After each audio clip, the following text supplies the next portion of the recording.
Quel traitement pour le coronavirus?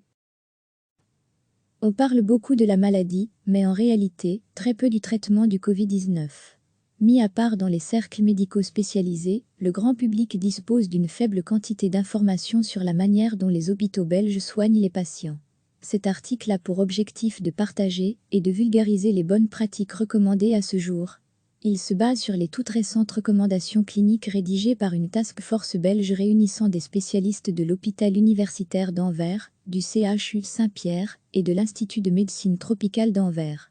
Les docteurs Sabrina Van Yersel, USA, Nicolas Doby, CHU Saint-Pierre, et Emmanuel Botiot, IMT Anvers, ont compilé les observations cliniques disponibles à ce jour et formulé des lignes directrices.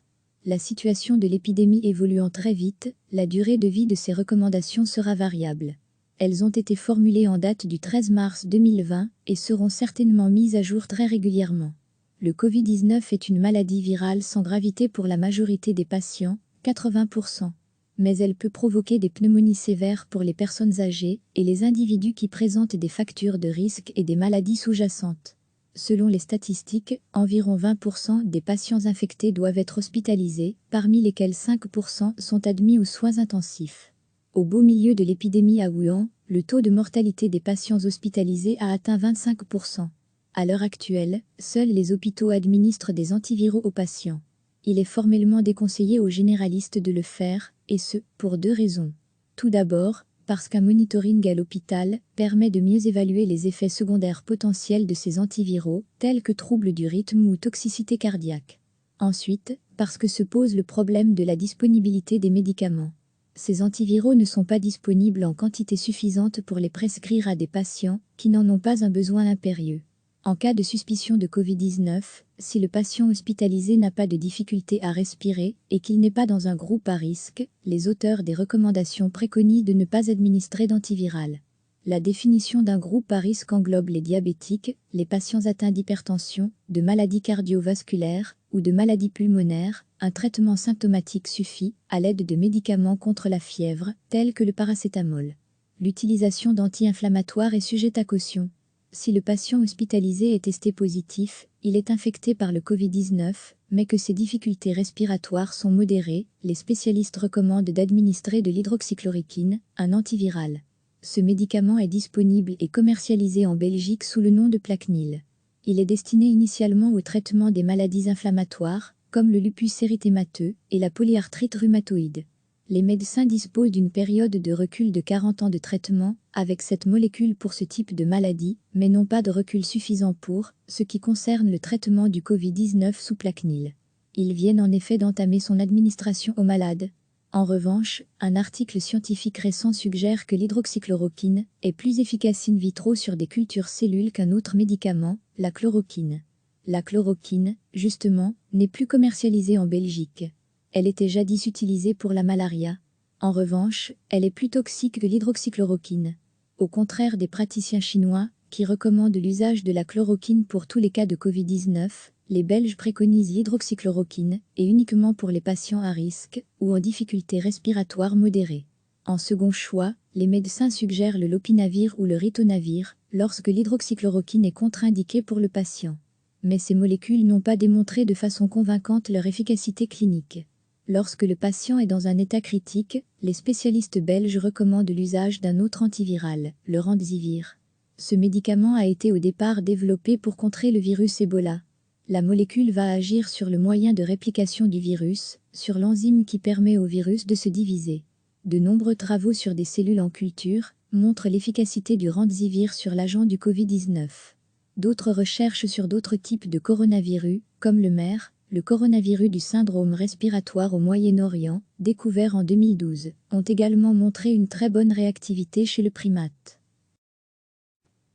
Cependant, le Remdesivir n'est pas approuvé par l'Agence européenne du médicament et donc, non plus par l'agence belge. Il n'est pas commercialisé. Les médecins confrontés à des cas lourds de Covid-19 peuvent demander à disposer d'un accès compulsionnel à ce médicament. Recevez chaque matin l'essentiel de l'actualité.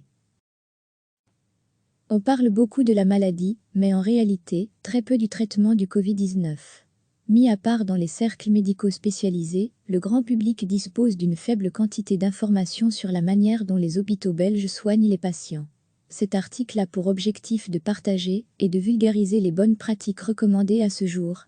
Il se base sur les toutes récentes recommandations cliniques rédigées par une task force belge réunissant des spécialistes de l'hôpital universitaire d'Anvers, du CHU Saint-Pierre et de l'Institut de médecine tropicale d'Anvers. Les docteurs Sabrina Van Yersel, USA, Nicolas Doby, CHU Saint-Pierre, et Emmanuel Bottio, IMT Anvers, ont compilé les observations cliniques disponibles à ce jour et formulé des lignes directrices. La situation de l'épidémie évoluant très vite, la durée de vie de ces recommandations sera variable. Elles ont été formulées en date du 13 mars 2020 et seront certainement mises à jour très régulièrement. Le Covid-19 est une maladie virale sans gravité pour la majorité des patients, 80%. Mais elle peut provoquer des pneumonies sévères pour les personnes âgées et les individus qui présentent des facteurs de risque et des maladies sous-jacentes. Selon les statistiques, environ 20% des patients infectés doivent être hospitalisés, parmi lesquels 5% sont admis aux soins intensifs. Au beau milieu de l'épidémie à Wuhan, le taux de mortalité des patients hospitalisés a atteint 25%. À l'heure actuelle, seuls les hôpitaux administrent des antiviraux aux patients. Il est formellement déconseillé aux généralistes de le faire, et ce, pour deux raisons. Tout d'abord, parce qu'un monitoring à l'hôpital permet de mieux évaluer les effets secondaires potentiels de ces antiviraux, tels que troubles du rythme ou toxicité cardiaque. Ensuite, parce que se pose le problème de la disponibilité des médicaments. Ces antiviraux ne sont pas disponibles en quantité suffisante pour les prescrire à des patients qui n'en ont pas un besoin impérieux. En cas de suspicion de Covid-19, si le patient hospitalisé n'a pas de difficulté à respirer et qu'il n'est pas dans un groupe à risque, les auteurs des recommandations préconisent de ne pas administrer d'antiviral. La définition d'un groupe à risque englobe les diabétiques, les patients atteints d'hypertension, de maladies cardiovasculaires ou de maladies pulmonaires. Un traitement symptomatique suffit, à l'aide de médicaments contre la fièvre, tels que le paracétamol. L'utilisation d'anti-inflammatoires est sujette à caution.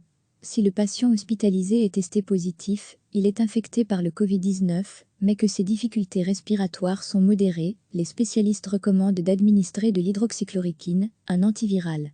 Ce médicament est disponible et commercialisé en Belgique sous le nom de Plaquenil. Il est destiné initialement au traitement des maladies inflammatoires, comme le lupus érythémateux et la polyarthrite rhumatoïde. Les médecins disposent d'une période de recul de 40 ans de traitement avec cette molécule pour ce type de maladie, mais n'ont pas de recul suffisant pour ce qui concerne le traitement du Covid-19 sous Plaquenil. Ils viennent en effet d'entamer son administration aux malades. En revanche, un article scientifique récent suggère que l'hydroxychloroquine est plus efficace in vitro sur des cultures cellules qu'un autre médicament, la chloroquine. La chloroquine, justement, n'est plus commercialisée en Belgique. Elle était jadis utilisée pour la malaria. En revanche, elle est plus toxique que l'hydroxychloroquine. Au contraire des praticiens chinois, qui recommandent l'usage de la chloroquine pour tous les cas de Covid-19, les Belges préconisent l'hydroxychloroquine, et uniquement pour les patients à risque ou en difficulté respiratoire modérée. En second choix, les médecins suggèrent le lopinavir ou le ritonavir, lorsque l'hydroxychloroquine est contre-indiquée pour le patient. Mais ces molécules n'ont pas démontré de façon convaincante leur efficacité clinique. Lorsque le patient est dans un état critique, les spécialistes belges recommandent l'usage d'un autre antiviral, le Remdesivir. Ce médicament a été au départ développé pour contrer le virus Ebola. La molécule va agir sur le moyen de réplication du virus, sur l'enzyme qui permet au virus de se diviser. De nombreux travaux sur des cellules en culture montrent l'efficacité du Remdesivir sur l'agent du Covid-19. D'autres recherches sur d'autres types de coronavirus, comme le MER, le coronavirus du syndrome respiratoire au Moyen-Orient, découvert en 2012, ont également montré une très bonne réactivité chez le primate. Cependant, le Remdesivir n'est pas approuvé par l'Agence européenne du médicament, et donc, non plus par l'Agence belge.